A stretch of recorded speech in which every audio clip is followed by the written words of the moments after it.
ദ്വാരകയിൽ ചെന്ന് ഭഗവാൻ എല്ലാവരെയും സന്തോഷിപ്പിക്കുന്നു. ഇങ്ങനെ ഇരിക്കുമ്പോഴാണ് വിതുരർ തീർത്ഥയാത്രയ്ക്ക് പോയി പല ദിക്കിലും സഞ്ചരിച്ച് തിരിച്ചു വരുന്നു. എല്ലാവരും സൽക്കരിച്ചു വിതുരരെ. നല്ല അറിവുള്ള ആൾ, ആ വാക്കിന് തന്നെ നല്ല അറിവുള്ളവൻ എന്നർത്ഥമാണ്. വിതുരര് ധർമ്മിഷ്ഠനായിട്ടുള്ള ആളാണ്.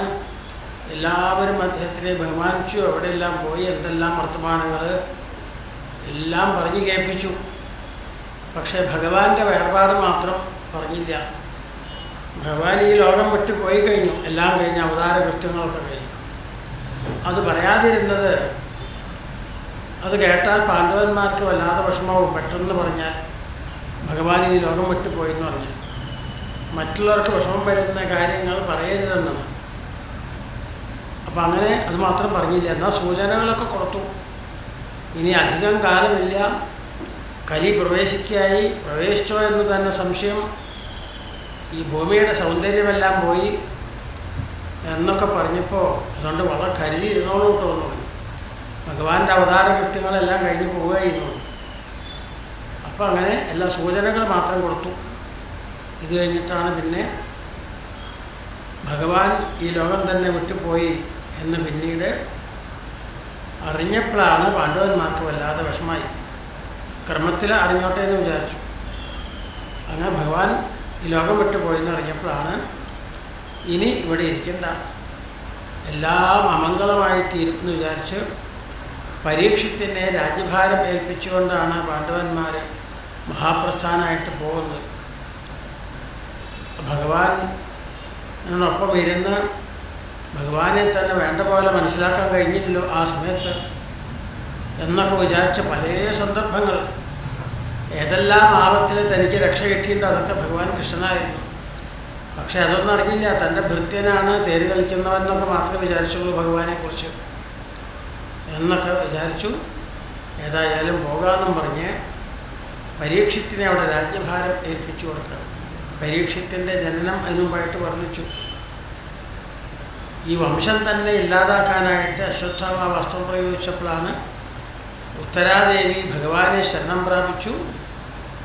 ഭഗവാൻ ഉള്ളിൽ പ്രവേശിച്ച് അങ്ങനെ ഇരുന്ന് ആ പുണ്യമുഹൂർത്തത്തിലൊരു ദിവസം ഉത്തരാദേവി പ്രസവിച്ചൊരു ബാലുണ്ടാവുക. അങ്ങനെ നല്ല തേജസ്വിയായിട്ടുള്ള എല്ലാവർക്കും വലിയ സന്തോഷമായി. അവിടെ ജ്യോതിശാസ്ത്രം അറിയുന്ന ആളുകളൊക്കെ ഉണ്ടായിരുന്നു. അവരെല്ലാം വന്നു, ജാതകമൊക്കെ പരിശോധിച്ച് നോക്കുന്നു. അവർ നാമകരണം ചെയ്തു. ഈ ഉണ്ണിക്ക് വിഷ്ണുരാധൻ എന്നാണ് പേര് എന്ന് പറഞ്ഞു.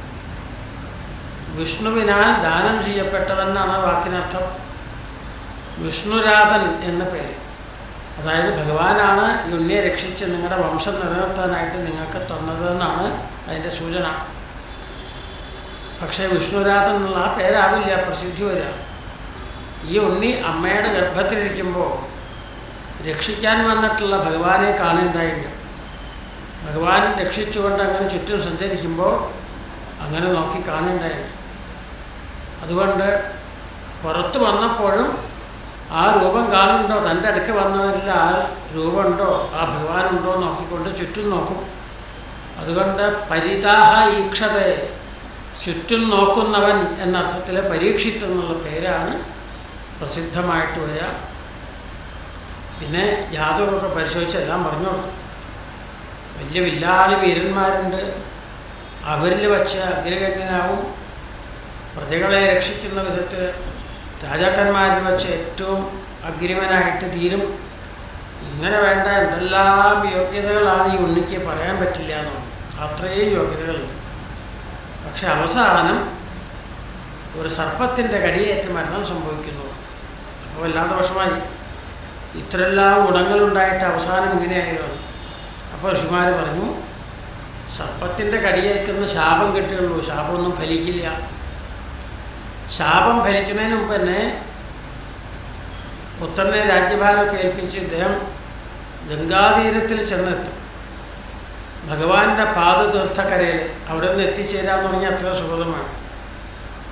മാത്രമല്ല അനേകം ഋഷീശ്വരന്മാർ ആ സമയത്ത് അനുഗ്രഹിക്കാനായിട്ട് വന്നു ചേരും. അതിലൊക്കെ ഉപരിയായിട്ട് വ്യാസപുത്രനായിട്ടുള്ള ശുഗൻ അവിടെ വന്നു ചേരും.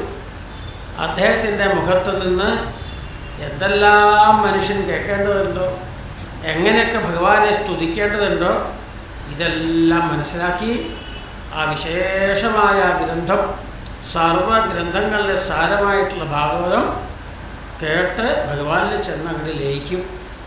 മഹാവാക്യ ഉപദേശം പോലും സ്വീകരിച്ച് ആത്മഭാവം വന്ന് ഭഗവാനിൽ ലയിച്ച് ചേരും. ശാപത്തെ ഇദ്ദേഹം അനുഗ്രഹമാക്കി മാറ്റുന്ന ആളാണ്. അതുകൊണ്ട് നിങ്ങളൊന്നും വിഷമിക്കേണ്ടെന്ന് പറഞ്ഞ് അവരെല്ലാം സന്തോഷിപ്പിച്ചുകൊണ്ടാണ് അവർ പോയത്. പിന്നീടാണ് ആ പരീക്ഷത്തിൻ്റെ രാജ്യഭാരമാണ്. അങ്ങനെ രാജ്യം ഭരിച്ചുകൊണ്ടിരിക്കുമ്പോൾ തൻ്റെ രാജ്യത്ത് കലി ബാധിച്ചു എന്ന് കേട്ടു. എല്ലാവരെ കൊണ്ട് അധർമ്മം ചെയ്യിപ്പിക്കുന്നതാണ് കലി. അതിനെ നിയന്ത്രിച്ച് നിർത്തണം. അങ്ങനെ അന്വേഷിച്ച് പുറപ്പെട്ട് അങ്ങനെ നടക്കുമ്പോഴാണ് ഒരു പ്രദേശത്തെത്തിയപ്പോൾ ഒരു കാള നിൽക്കുന്ന ഒരു പശുവുണ്ട്. ഒരു ദിവ്യത്വം ഉണ്ടെന്ന് തോന്നി അവരെ കണ്ടപ്പോൾ. സാധാരണ പശുവൊന്നുമല്ല. അപ്പോഴാണ് ശ്രദ്ധിക്കുമ്പോഴാണ് അവർ തമ്മിൽ സംഭാഷണം. കാള ചോദിക്കുന്നു പശുവിൻ്റെ അടുക്കൽ, നീ എന്താ വല്ലാതെ ദുഃഖിച്ചിരിക്കണേ, കണ്ണുനീരൊക്കെ വരണമല്ലോ, നിനക്ക് പുല്ലൊന്നും തിന്നാൻ താല്പര്യമില്ല, എന്താണ്? ഭഗവാന്റെ ആ പാദസ്പർശം കിട്ടിയിട്ടുള്ള നാളൊക്കെ നഷ്ടപ്പെട്ടുല്ലോ, ഇനി ദുഷ്ടന്മാർ നിന്നെ രക്ഷിക്കാനെന്നും പറഞ്ഞ് വന്ന് വല്ലാതെ ഉപദ്രവിക്കുമല്ലോ, ഇതൊക്കെ ചിന്തിച്ചാണോ എന്ന് ചോദിച്ചു. അപ്പോൾ പശു മറുപടി പറഞ്ഞു, അങ്ങക്ക് ഇതെല്ലാം അറിയാലോ, സാക്ഷാത് ധർമ്മദേവനല്ലേ അങ്ങ്, ഇതെല്ലാം അറിയാലോ, ആ നല്ല കാലമെല്ലാം പോയോ എന്നൊക്കെ പറഞ്ഞ് അതാണ് വിഷമെന്ന് പറഞ്ഞു. ഇങ്ങനെ പറഞ്ഞുകൊണ്ടിരിക്കുമ്പോഴാണ് ഒരാൾ വന്ന്, ഈ കാളയ്ക്കാണെന്നുണ്ടെങ്കിൽ 3 കാലും നഷ്ടപ്പെട്ടു, ഒരു കാലുമില്ല നിൽക്കണേ, അതും കൂടി വെട്ടി ഓടിക്കാനായിട്ട് നോക്കുന്നു. പെട്ടെന്ന് രാജാവ് വാളെടുത്ത് വെട്ടാൻ നോക്കിയപ്പോഴാണ്, എന്നെ നിഗ്രഹിക്കരുത്, ഞാൻ കലിയാണ്, കൃതം ത്രേതാ ദ്വാപരം കലി കഴിഞ്ഞിട്ട് എനിക്ക് വരണ്ടേ, കലിയല്ലേ, എൻ്റെ കൂടാണല്ലേ, വരാതിരിക്കാൻ പറ്റില്ല. പക്ഷെ ഞാൻ ഇഷ്ടം പോലെ ഒന്നും ചെയ്യില്ല. രാജാവ് എങ്ങനെയാണോ അതുപോലെ, യഥാ രാജാ തഥാ പ്രജാഹമാണ്. അതുകൊണ്ട് എനിക്കിവിടെ ഒരു പ്രജയുടെ പോലെ ഒരു സ്ഥാനം കൊടുത്ത് തന്നാൽ മതി, ഞാൻ ഇഷ്ടം പോലെയൊന്നും ഓടി നടക്കില്ല, അങ്ങ് പറയണടുത്ത് ഇരുന്നോളാം. അപ്പോഴാണ് സ്ഥാനമൊക്കെ കൊടുത്തു എന്നാണ്. ചൂതുകളി നടക്കുന്ന സ്ഥലം, ഹിംസകൾ നടക്കുന്ന ഇങ്ങനെയുള്ള സ്ഥലങ്ങളൊക്കെ, അധർമ്മങ്ങൾ നടക്കുന്ന സ്ഥലത്തിരുന്നോളാൻ പറഞ്ഞു. അപ്പോൾ എല്ലാ ദിക്കിലൊന്നും കലിയില്ല, കലികാലമല്ല, എല്ലാ അധർമ്മങ്ങളൊക്കെ ഉണ്ടാകും, എല്ലാ ദിക്കിലൊന്നുമില്ല. അപ്പം ഇങ്ങനെയുള്ള കാര്യങ്ങളിൽ ഏർപ്പെടാതിരുന്നാൽ മതി, കലി ബാധിക്കില്ല എന്ന് കാണിക്കുക അവിടെ കഥയിൽ കൂടെ. എല്ലാം കൊടുത്തു, കുറച്ച് ഒരു ധനവും കൂടി എനിക്ക് ഇരിക്കാനുള്ള സ്ഥലമാണെന്നോ വേണമെന്ന് പറഞ്ഞപ്പോൾ അതും കൊടുത്തു. അപ്പോൾ കലി ചിന്തിച്ചു, ഇതുണ്ടെങ്കിൽ മറ്റെല്ലാം അതിൻ്റെ പിന്നാലെ വന്നോളും, ധനത്തിൽ ഇരുന്നോളാം പറഞ്ഞു. അപ്പോൾ അതുണ്ടെങ്കിൽ ബാക്കി എല്ലാ അനർത്ഥങ്ങളും ഹിംസാദികളും മറ്റെല്ലാം വരും എന്ന് പറഞ്ഞുകൊണ്ട് അതിന് സന്തോഷമായിട്ട് സ്വീകരിച്ചു. അങ്ങനെ കലിക്കെല്ലാം സ്ഥാനം കൊടുത്തു. ഇത് കഴിഞ്ഞിട്ടാണ് പിന്നെ ഒരു ദിവസം നായാട്ട് നടക്കുമ്പോഴാണ് രാജാവിന് വല്ലാതെ വിശപ്പും ദാഹം വരുന്നു. ഒരാശ്രമം അകലെ കാണുന്നു, ചെല്ലുന്നു, വെള്ളം തരൂ വെള്ളം തരൂ എന്ന് പറഞ്ഞ് പ്രാർത്ഥിച്ചു. പക്ഷെ അദ്ദേഹം ധ്യാനത്തിലിരിക്കുക, പുറമേ എന്തോ സംഭവിച്ചാലും അറിയില്ല. അങ്ങനൊരവസ്ഥയിലാണ്. തന്നെ അപമാനിക്കാനായിട്ട് മിണ്ടാതിരിക്കുകയാണ്, വെറുതെ കണ്ണടച്ച്. ഒന്ന് നോക്കണമല്ലോ, പരീക്ഷിച്ച് നോക്കണം എന്ന് വിചാരിച്ചൊരു സർപ്പത്തിൻ്റെ ഒരു ശരീരം, മൃതശരീരം കിടക്കേണ്ടതാണ്. അതിനെ വിൽ തലപ്പ് കൊണ്ടെടുത്ത് കഴുത്തിലിട്ടു. ഉടനെ കണ്ണ് തുറക്കും. അപ്പോൾ എന്താണ് ഇങ്ങനെ അങ്ങ് കാപട്യം കാണിക്കുന്നത്, തപസ്സുകളെ പോലെ അഭിനയിക്കുന്നത് എന്നൊക്കെ ചോദിക്കണം, ശിക്ഷ കൊടുക്കണം എന്നാണ് വിചാരം.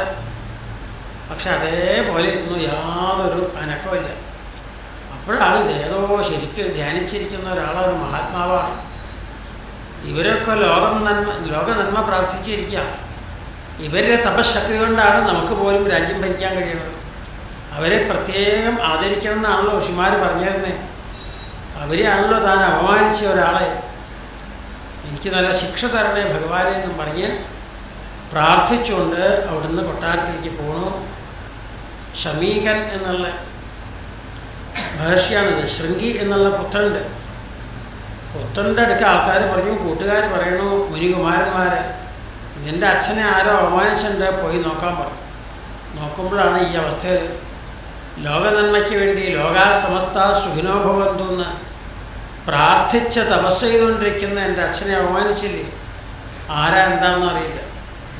ആരാണോ ഈ ഒരു പാപവൃത്തി ചെയ്തത് ആ ആൾക്ക് ഇന്നേക്ക് 7ാമത്തെ ദിവസം തക്ഷകൻ്റെ കടിയേറ്റ് മരണം സംഭവിക്കട്ടെ എന്നാണ് ഒരു ശിക്ഷ കൊടുത്തത്. തക്ഷകാഹ സപ്തമേഹനി നങ്ഷിതി സ്മ കുലാങ്കാരം എന്നൊക്കെ പറഞ്ഞൊരു ശിക്ഷ കൊടുത്തു. ശപിക്കാന്ന് പറഞ്ഞാൽ തെറ്റ് ചെയ്തതിന് ശിക്ഷ കൊടുക്കണേനാണ് ശാപം എന്നുള്ള വാക്ക് ഉപയോഗിക്കുന്നത്. ഇങ്ങനൊരു ശിക്ഷ കൊടുത്തു. പിന്നെ ദുഃഖം തീരാതെ വല്ലാതെ കരയുന്നു. ശമീകൻ സമാധിയിൽ നിന്ന് ഉണരുന്നു.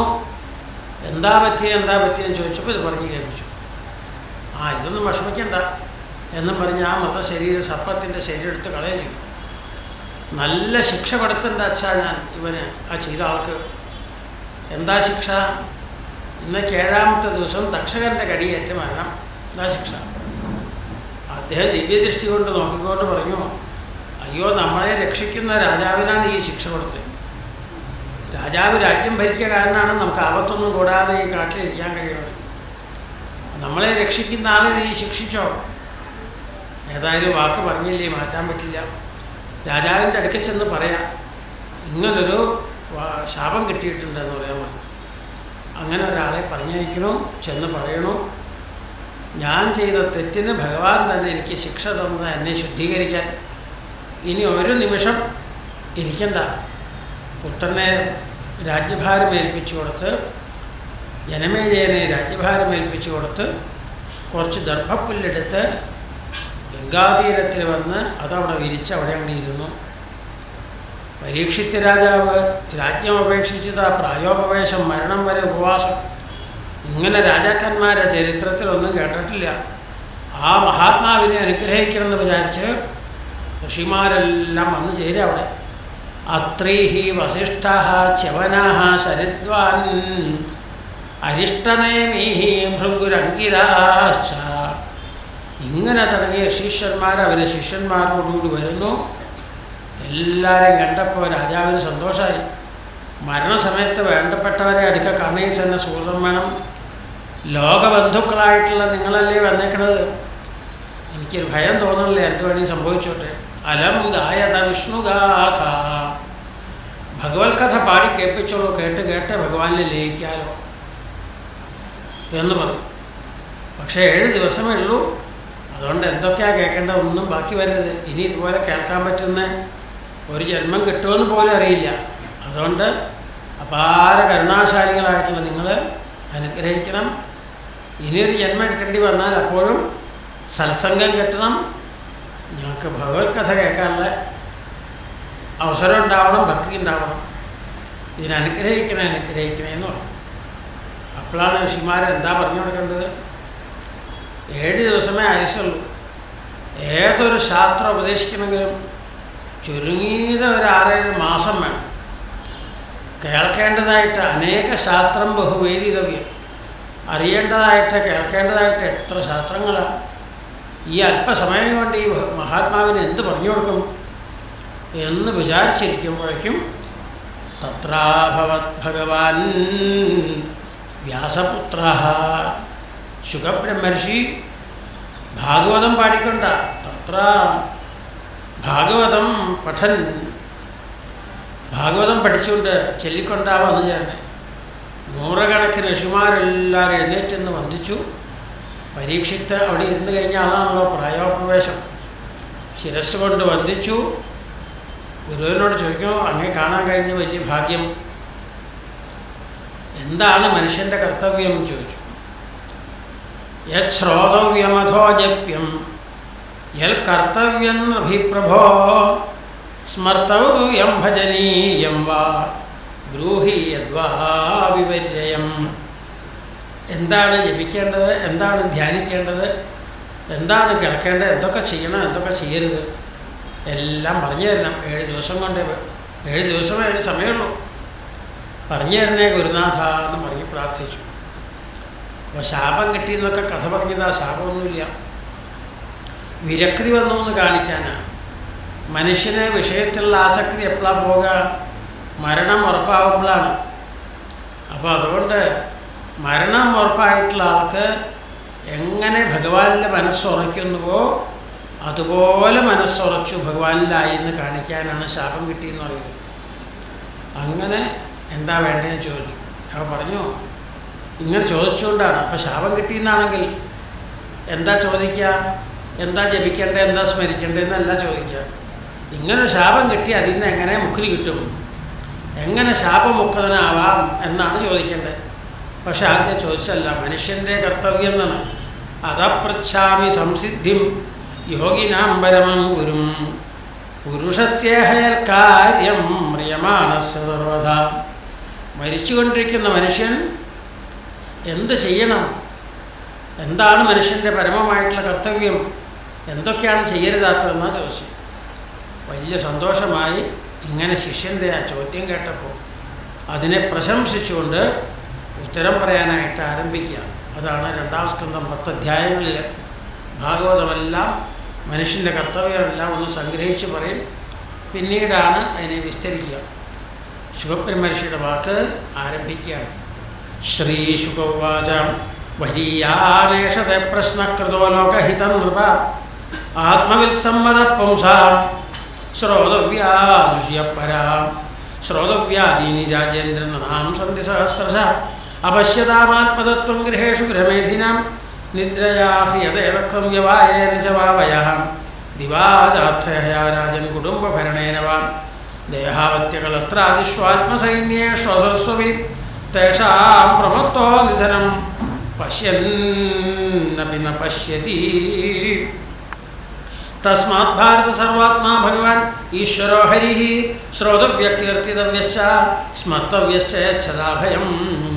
ഏതാവാൻ സാഖ്യയോഗാഭ്യാം സ്വധർമ്മപരിനിഷ്ഠയ ജന്മലാഭപരപുംസാമന്തേ നാരായണസ്മൃതി പ്രായണ മുനയോ രാജൻ നിവൃത്താ വിധിഷേധത നൈർപുണ്യസ്ഥാരമന്തേ സ്മ ഗുണാനുകഥനേ ഹരേഃ.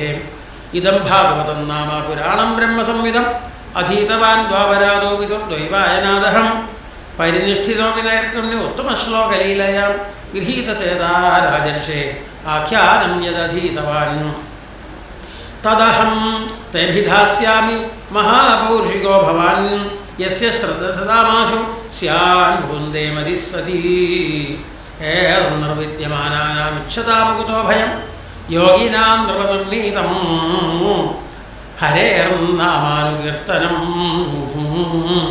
കിം ബ്രഹ്മത്തസ്യ ബഹുഭിഃ പരോക്ഷൈർഹായനൈരിഹ പരം മുഹൂർത്തം വിദിതം ഘടേത ശ്രേയസേതഃ ഖട്വാംഗോ നാമ രാജർഷിജ്ഞാത്വയത്താമിഹായുഷ മുഹൂർത്താൽ സർവമുത്സൃജ്യ ഗതവാനഭയം ഹരിം തവാപ്യതർഹി കൗരവ്യസപ്താഹം ജീവിതാവധി ഉപകൽപ്പേതൽ സർവം താപത്യൽ സാമ്പരായികം അന്തകാലേത പുരുഷ ആഗതേ ഗതസാധ്വസഃ ഛിന്ദ്യാത് സംഘശസ്ത്രേണ സ്പൃഹാം ദേഹേനു യേചതം ഗൃഹാത് പ്രവൃജിതോ ധീര പുണ്യതീർത്ഥ ജലാപ്ലുതഃ ശുചൗ വിവിക്താസീനോ വിധിവൽകൽപ്പിതാസനേ അഭ്യസന്മനസാ ശുദ്ധം ബ്രഹ്മാക്ഷരം പരം മനോ യച്ഛേദ്യശ്വാസോ ബ്രഹ്മബീജമവിസ്മരൻ നിയച്ഛേത് വിഷയേഭ്യോക്ഷന്മനസാ ബുദ്ധിസാരഥി മനഃകർമ്മഭിരാക്ഷിത്വം ശുഭാർത്ഥേ ധാരയേത് ധിയാ തത്രൈകാവയവം ധ്യായേത വിച്ഛിന്നേന ചേതസ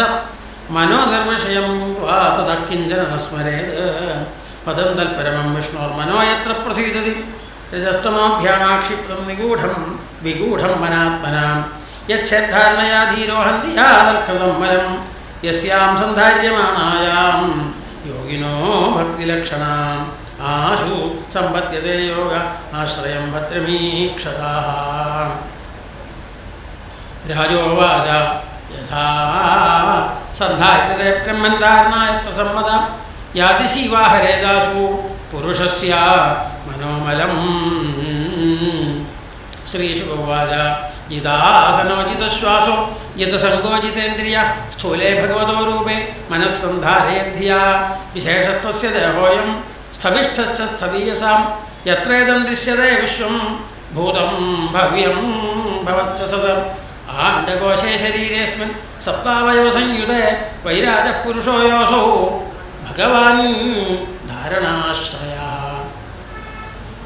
പാതാളമേതസ്യപാദമൂലം പഠന്തി പാർശ്വപ്രവതേരസാദരം മഹാതലം വിശ്വസുജോധപുൽഭൂ തലാതലം വൈ പുരുഷസ്യ ജംഘേ ദ്വേജാന്യസുതലം വിശ്വമൂർത്തേരൂരുദ്വയം വിതലം ചാതലം ച മഹീതലം തജ്ജഹനം മഹീപതേ നഭസ്ഥലം നാഭിസരോ ഗിരന്തി പുരസ്ഥലം ജ്യോതിരനീകമസ്യ ഗിരിവാമഹർവദനം വൈജനോസ്യ തപോരനാടിം വിദുരാദിപുംസ സത്യം തു ശീർഷ്ണാനി സഹസ്രശീർഷ്ണ ഇന്ദ്രാദയോ വാഹവ ആഹുരുസ്രാഹ കർണൗ ദിശ ശ്രോത്രമമുഷ്യ ശബ്ദാഃ നാസത്യദസ്രൗ പരമസ്യ നാസേ ഗ്രാണോസ്യ ഗന്ധോ മുഖമഗ്നിരിദ്ധ ദ്യൗരക്ഷ്ണീ ചക്ഷുരപുൽപതംഗപക്ഷ്മാനി വിഷ്ണോരഹനി ഉഭേജ തദ്ഭ്രൂവിജൃംഭപരമേഷ്ഠിതിഷ്ണ്യമാപോസ്യതാരു രസ ഏവ ജിഹ്വാ ഛന്ദാംസ്യനന്ദസ്യ ശിരോ ഗൃണന്തി ദംഷ്ട്രായമസ്നേഹകലാ ദ്വിജാനീം ഹം ഹാസോ ജനന്മാദഗരീചമായ ദുരന്തു സർഗോ യദപാംഗമോക്ഷ വ്രീഡോത്തരോഷ്ഠോധരേവലോഭോ ധർമ്മസ്തനോ ധർമ്മപഥോസ്യ പൃഷ്ഠം കസ്തസ്യ മേഢ്രം വൃഷ്ണഭുജമിത്രൗ കുക്ഷിസമുദ്രാഗ്രയോത്ഥിസംഘാ നദ്യോസ്യ നാട്യോഥ തനൂരുഹാനി മഹീരുഹ വിശ്വതനോർനൃപേന്ദ്ര അനന്തവീര്യശതം മാതരിശ്വ ഗതിർവയകർമ്മ ഗുണപ്രവാഹ ഈശസ്യ കേശൻ വിദുരംബുവാഹൻ വാസസ്ത്വന്ധ്യാം ഗുരുവര്യഭുംന അവ്യക്തമാഹുഹൃദയം മനശ്ച സചന്ദ്രമാ സർവവികാരകോശ വിജ്ഞാനശക്തിം മഹിമാമനന്തി സർവാത്മനോന്തഃകരണം വിചിത്രം അശ്വാശ്വതയുഷ്ടവിജാനഘാനി സർവേ മൃഗാപശവശ്രോണിദേശേ വയാംസി തദ്വ്യാകരണം വിചിത്രം മനുർമനീഷാമനുജ്യോതിവാസ ഗന്ധർവവിദ്യാധരചാരണാപ്സരസ്വരസ്മൃതിരസുരാനീകവീര്യ ബ്രഹ്മാനനം ശത്രുഭുജോ മഹാത്മാ വിഡൂരുരംഘ്രിശ്രുതകൃഷ്ണവർണ്ണ നാനാഭിധാഭീജ്യഗണോപപന്നോ ദ്രവ്യാത്മകർമ്മവിധാനയോഗ യാനസാവീശ്വരവിഗ്രഹസ്യ യസ്സന്നിവേശകഥിതോ മയാതേ സദ്ധാര്യത യസ്മിൻ വപുഷി സ്ഥവിഷ്ഠേ മനസ്വബുദ്ധ്യാ നയതോസ്തി കിഞ്ചിത് സ സർവധീവൃത്യനുഭൂത സർവ ആത്മാ യഥാ സ്വപ്നരക്ഷിതൈക തം സത്യം ആനന്ദനിധിം ഭജേത നാന്യത്ര സജ്ജേത് യഥാത്മപാദഃ. ഇത് ശ്രീമദ്ഭാഗവത മഹാപുരാണേ പാരമഹംസ്യംഹിതായാം ദ്വിതീയസ്കന്ധേ മഹാപുരുഷംസ്ഥാനവർണ്ണനെ പ്രഥമോധ്യായ സർവത്ര ഗോവിന്ദനാമ സങ്കീർത്തനം ഗോവിന്ദ ഗോവിന്ദ. ശ്രീശുകോവാച ഏവം പുരാധാരണയാത്മയോനെ നഷ്ടാം സ്മൃതിം പ്രത്യവരുദ്ധ്യ തുഷ്ടാദയം തഥാ സജ്ജേദം അമോഘദൃഷ്ടിര്യഥാപ്യത്ര വ്യവസായബുദ്ധിഃ ശാബ്ദസ്യ ഹി ബ്രഹ്മണേഷ ബന്ധ യന്നാമഹൃദ്ധ്യായതി ധീരവാർത്ഥൈഃ പരിഭ്രമമുസ്തത്വ വിന്ദതേർത്ഥാൻ മായാമയേ വാസനയാ ശയാനഃ. അത കവിർനാമസു യാവദർത്ഥസ്യ പ്രമത്തോ വ്യവസായബുദ്ധിഃ സിദ്ധേന്യഥാർത്ഥേന യതേതത്ര പരിശ്രമം തത്ര സമീക്ഷമാണഃ സത്യാംശിതോ ഇംഗിശിപോ പ്രയാസൈഃ ബാഹോസ്വ സിദ്ധേഹ്യുപരിഹണൈഃ സത്യഞ്ജലോകിം പുരുധന്നപാത്രിയാ ദിഗ്വൽക്കലാദു സതികിന്ദുകൂലൈഃ ചീരാടികിം പഥിതസന്തി ദിശന്തി ഭിക്ഷാം നൈവാഘ്രിപാഃ പരഭൃതസ്സരിതോപ്യശുഷ്യൻ രുദ്ധാഗുഹാ കിമജിതോപതിനോപസന്നാൻ കസ്മാത് ഭജന്തി കവയോ ധനദുർമദാന്ധാൻ. ഏവം സ്വജിത്തേ സ്വദേവ സിദ്ധാത്മാ പ്രിയോർത്ഥോ ഭഗവാൻ അനന്തഃ തം നിർവൃതോ നിയതാർത്ഥോ ഭജേത സംസാരഹേതു പരമശ്ചയത്ര കസ്താം ധ്വനാദിത്യം പരാനിചിന്താമൃതേ പശൂന സതി നാമയുഞ്ജാതം പശ്യഞ്ജനം പതിതം വൈതരണ്യം സ്വകർമ്മജാൻ പരിധാവാഞ്ജുഷാണം. കേചിൽ സ്വദേഹാന്തർഹൃദയാവകാശേ പ്രാദേശമാത്രം പുരുഷം വസന്തം ചതുർഭുജം കഞ്ജരഥാംഗശംഖഗദാധരം ധാരണയാ സ്മരന്തീം പ്രസന്നവക്രം നളിനായതേക്ഷണം കദംബകിഞ്ചൽക്കപിശങ്കവാസസം ലസന്മഹാരത്നഹിരൺമയാംഗദം സ്ഫുരന്മഹാരത്നകിരീടകുണ്ടലം. ഉന്നിദ്രഹൽപങ്കജകർണികാലയെ യോഗേശ്വരാസ്ഥാപിതപാദപല്ലവം ശ്രീലക്ഷ്മണം കൗസ്തുഭരത്നഗന്ധരം അമ്ലാനലക്ഷ്മിയാ വനമാലയാജിതം വിഘോഷിതം മേഖലയാങ്കുലീയകൈഃ മഹാധനൈർനോപരകങ്കണാദിഭിः സ്നിഗ്ധാമലാകുഞ്ചിതനീലകുന്തളൈः വിരോചമാനാനനഹാസപേശലം അദീനലീലാസിതേക്ഷണോല്ലസദ്ഭ്രുഭംഗസംസൂചിത ഭൂര്യനുഗ്രഹം ഈക്ഷേത ചിന്താമയമേനമീശ്വരം യാവന്മനോ ധാരണയാവതിഷ്ഠത്തെ ഏകൈകശോങ്കാനിധിയാനുഭാവയത്പാദാദി യാവദ്ധസിതം ഗദാഭൃതം ഇതം ഇതം സ്ഥാനമപോഹ്യ ധാരയേത് പരം പരം ശുദ്ധിതിധീര്യഥാ യഥാ യാവന്ന ജായേത പരാവരേസ്മിൻ വിശ്വേശ്വരേ ദൃഷ്ടതി ഭക്തിയോഗഃ താവസ്ഥവീയ പുരുഷസ്യ രൂപം ക്രിയാവസാനേ പ്രേതസ്മരേത സ്ഥിരം സുഖം ചാസനമാശ്രിതോ യതിര്യേത ഇഹാസുരിമമംഗലോകം കാലേ ച ദേശേ ച മനോനുസജ്ജയൻ പ്രാണൻ നിയച്ഛൻ മനസാ ജിതാസുഗോൺ മനസ്സുബുദ്ധ്യാമലയാ നിയമ്യ ക്ഷേത്രജ്ഞ ഏതാം നിനയേത്തമാത്മനി ആത്മാനമാത്മന്യവിരുദ്ധധീരോ ലബ്ധോപശാന്തർവിരമേതകൃത്യാദം നയത്ര കാലോ നിമിഷാംബര പ്രഭു കുതോ नु ദേവാ ജഗതായ ഈശ്വരേ നയത്ര സത്വം ന രജസ്തമശ്ച ന വൈവികാരോ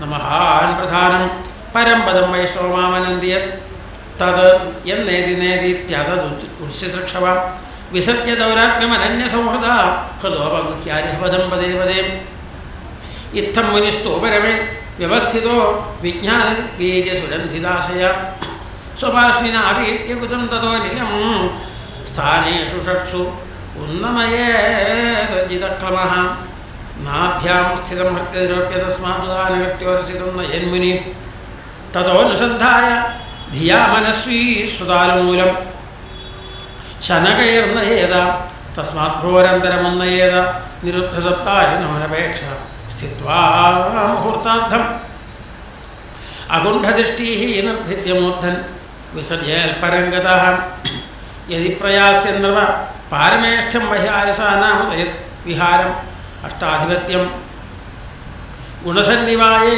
സഹൈവ ഗച്ഛേൻ മനസേന്ദ്രിയൈശ്ച യോഗേശ്വരാണാംഗതിമാഹുരന്തർ ബഹിസ്ഥലോക്യാ പവനാന്തരാത്മനാം ന കർമ്മഭിസ്താംഗതിമാപ്നുവന്തി വിദ്യാതപോയോഗസമാധിഭാജാം വൈശ്വാനരഞ്ജാതി വിഹായ സാഗതസുഷം നയാ ബ്രഹ്മപദേന ശോചിഷാം വിധൂതകൽക്കോധ ഹരേരുദസ്താൽ പ്രയാതിചക്രം ശൈഷുമാരം തദ്വിശ്വനാഭിന്ദുതീർത്ഥ വിഷ്ണോരണീയസ വിരജേനാത്മനൈകാഃ നമസ്കൃതം ബ്രഹ്മവിദാമുപൈതി കൽപ്പായുഷോ യദ്വിബുധാരമന്ദേ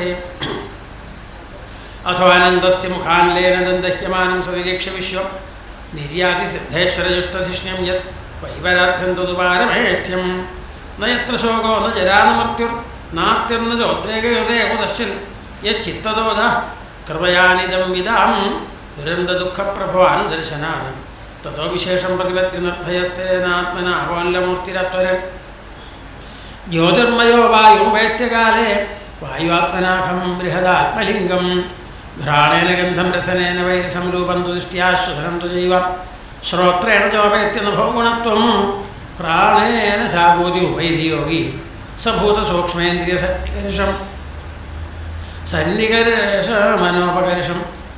सन्निकर्षं मनोमयं देवमयं विकार्यं संसाद्य व्यत्यासतेन याति विज्ञानतत्त्वं गुणसन्निरोधं तेनात्मनात्मानोपैति शान्तं आनन्दमानन्दमयोवसाने एतां गतिं भागवतीं गतोया स वै पुनर्नेह विसृज्यतेऽङ्गाम् एते सतीते नृप वेदगीते त्वयाभिसृष्टे सनातने च ये वै पुरा ब्रह्मणा पृष्टाराधितो भगवान् वासुदेवः नह्यतोऽन्यशिवपन्थाविशः संसदाविह वासुदेवे भगवति भक्तियोगो यतो भवेत् भगवान् ब्रह्मकास्नेन त्रिरन्वीक्षमनीषया तदध्यवस्यल्कूढस्थोरतिरात्मन् यतो भवेत् भगवान् सर्वभूतेषु लक्षितस्वात्मना हरि दृश्यैर्बुद्ध्यादिर्द्रष्टा लक्षणैरनुमापकैः तस्मात्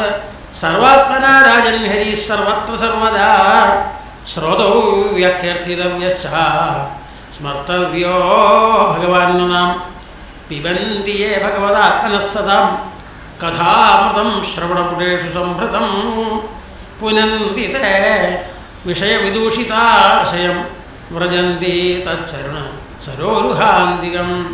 ഇത് ശ്രീമദ്ഭാഗവതമഹാപുരാണേ പാരമഹംസ്യാം ദ്വിതീയസ്കന്ധേ പുരുഷസംസ്ഥാവർണ്ണം നാമ ദ്വിതീയോऽധ്യായः. സർവത്ര ഗോവിന്ദനാമസങ്കീർത്തനം. ഗോവിന്ദ ഗോവിന്ദ.